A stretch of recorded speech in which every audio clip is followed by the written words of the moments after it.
Célébrer le 14 juillet, c'est se souvenir d'un des moments les plus importants de notre histoire. Ce jour de 1789 où, prenant la Bastille, le peuple se libère de la monarchie et devient acteur de son destin politique. Ces femmes et ces hommes, réunis en une foule compacte à Paris, sont alors animés par les aspirations des Lumières, par Diderot, Voltaire, Rousseau et quelques autres qui les ont portés vers leur destin. Les Parisiens vont alors enclencher un processus qui, en 40 jours, va radicalement transformer la France. Célébrer le 14 juillet, c'est mettre à l'honneur notre République, avec ses valeurs portées par la Révolution française, ensuite devenue celle de notre nation tout entière.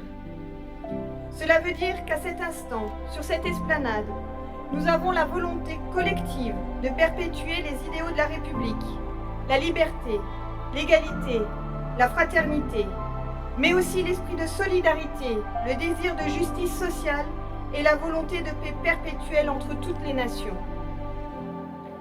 La République n'est pas donnée et elle n'est jamais acquise. Et je le dis ici aussi pour nos jeunes, nos 54 bacheliers yussois ayant obtenu une mention bien ou très bien présents ce matin. Mais à ceux tout aussi méritants qui ont obtenu cet examen sans ces deux mentions, la République est d'abord une conquête. Elle reste plus que jamais à protéger et perpétuellement à reconquérir autour des valeurs composant notre devise nationale. La liberté d'abord. Liberté, liberté chérie, entonne la Marseillaise. Être français, c'est d'abord aimer passionnément la liberté. La liberté de notre République est un bloc.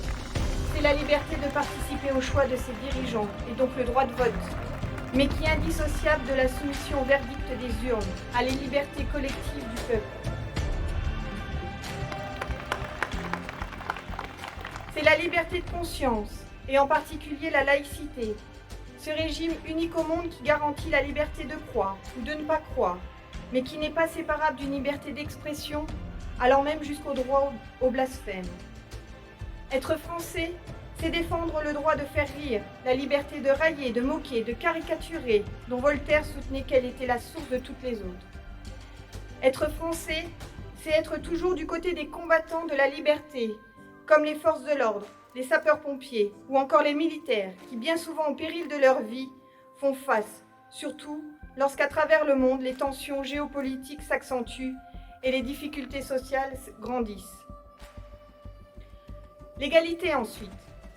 Être français, c'est reconnaître en chaque femme et en chaque homme une même dignité. C'est aimer la justice. C'est l'abolition des privilèges et l'écriture de la Déclaration des droits de l'homme et du citoyen en 1789. C'est la légalisation du suffrage universel direct et du droit de vote pour les femmes en 1944. C'est aussi l'abaissement de la majorité à 18 ans en 1974, puis l'abolition de la peine de mort en 1981. En ce sens, nous nous inscrivons toutes et tous dans une belle et grande histoire, celle du progrès et de l'égalité des droits. Mais l'égalité, elle aussi, est un bloc, renforcé par l'idée que chacun d'entre nous a les mêmes droits et devoirs vis-à-vis de la collectivité. L'égalité devant la loi implique que les lois de la République soient toujours supérieures aux règles particulières. C'est pourquoi il n'y aura jamais de place en France pour celles et ceux qui, parfois avec l'aide de puissances étrangères, entendent imposer leurs lois.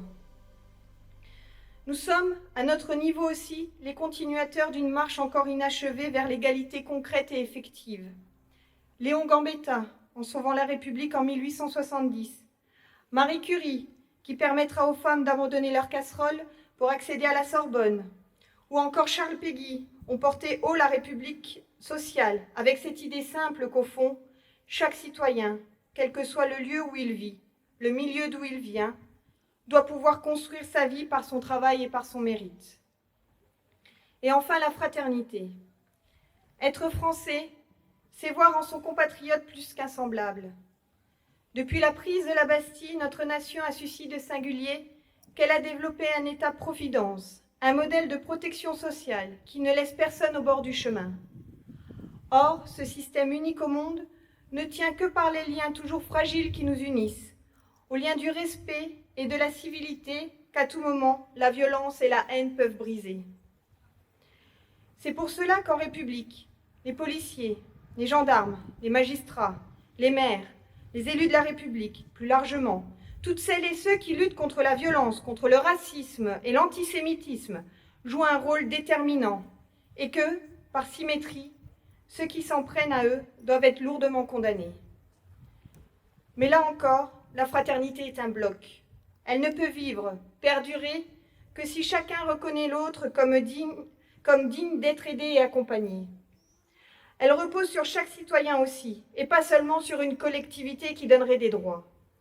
C'est pourquoi le partage de références, d'une culture, d'une histoire et de valeurs communes et d'un esprit collectif est décisif pour enrichir notre République. La République, c'est une transmission.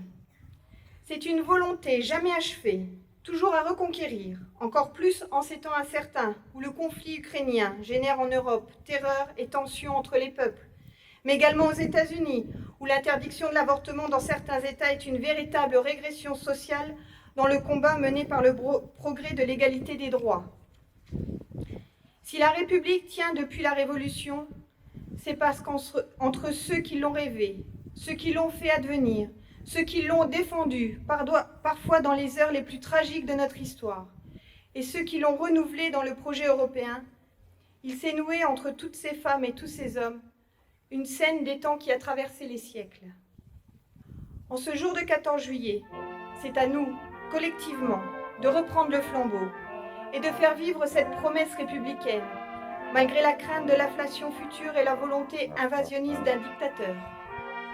Peu importe nos opinions, nos origines et nos situations sociales, aimons la République d'une passion toujours renouvelée et mesurons chaque jour que c'est elle qui nous permet d'être des citoyens libres, que c'est elle qui nous a fait naître libres, qui aujourd'hui nous permet d'apprendre, d'être élevés dans la liberté, de juger, de savoir et de construire notre vie librement.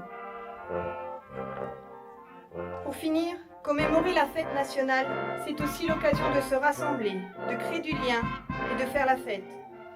Je voudrais donc apporter une attention particulière à toutes les personnes de bonne volonté qui, à Yutz, toute l'année, agissent pour le bien commun, qu'elles soient employés municipaux, organisés en association, en comité, ou qu'elles agissent au quotidien dans leur entourage pour que la vie soit plus agréable pour chacun.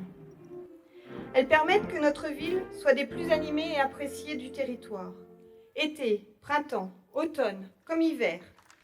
En son temps, Alphonse de Lamartine écrivait « La France est une nation qui s'ennuie.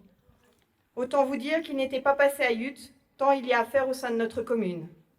Bon 14 juillet à Yutz, très bel été à tous, vive la République et vive la France.